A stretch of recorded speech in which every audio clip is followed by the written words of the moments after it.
स्वागत आहे मित्रांनो, मुख्यमंत्री युवा कार्य प्रशिक्षण योजनेअंतर्गत जे विद्यार्थी कार्य करत आहेत त्यांचा पहिला विद्यावेतन कधी येणार याची ते वाट बघत आहेत.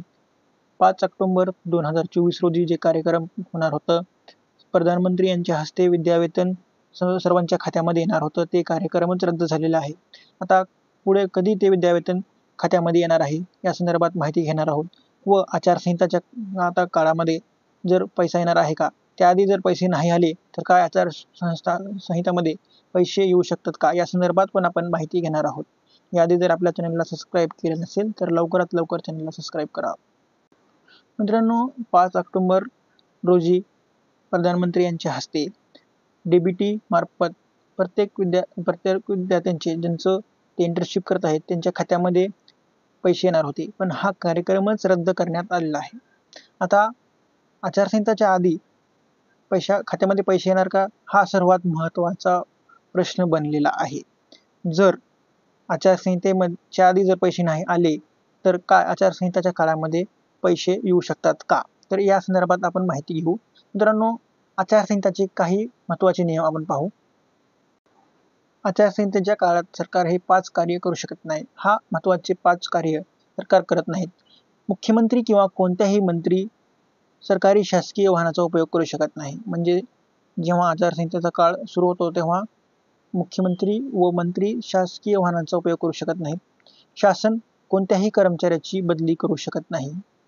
जाहिरात व प्रचारासाठी सरकारी पैसा वापरता येत नाही. लाल दिव्याची गाडी वापरणे बंधनकारक असते. आणि 5वा आणि सर्वात महत्त्वाचा म्हणजे नवीन योजना बनवणे किंवा जुनी योजना चालवणे बंधनकारक असते. म्हणजेच आता हे जे मुख्यमंत्री युवा कार्य प्रशिक्षण योजना आहे, हा जुनी योजना झाली तर हा चालवणे पण बंधनकारक आहे. म्हणजे आता महत्त्वाचा प्रश्न म्हणजे आचारसंहितेच्या काळामध्ये पैसे येणार नाहीत.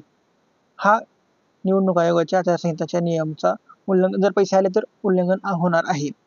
आता आचारसंहितेचा कार्यकाल हे निवडणूक आयोगाने जाहीर केलेल्या तारखेपासून सर्व निवडणूक कार्यवाही समाप्त होईपर्यंत असते. म्हणजे जेव्हा निवडणुकीची तारीख जाहीर होईल व मतदान होऊन जेव्हा निवडणूक संपूर्ण होईल तेव्हा हा आचारसंहितेचा काळ संपतो. तोवर सरकारला कोणत्याही योजनेचा वापर करता येत नाही किंवा चालवता येत नाही. तर मित्रांनो, जर आचारसंहितेच्या काळामध्ये पैसा नाही आला तर जो विद्यार्थी ही नोकरी करत आहे त्याचा मनोबल नक्कीच तुटणार आहे.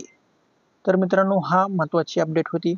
अशाच माहितीसाठी किंवा काही प्रश्न विचारण्यासाठी आपल्या टेलिग्रामला जॉईन करा. त्याची लिंक मी डिस्क्रिप्शन बॉक्समध्ये देत आहे.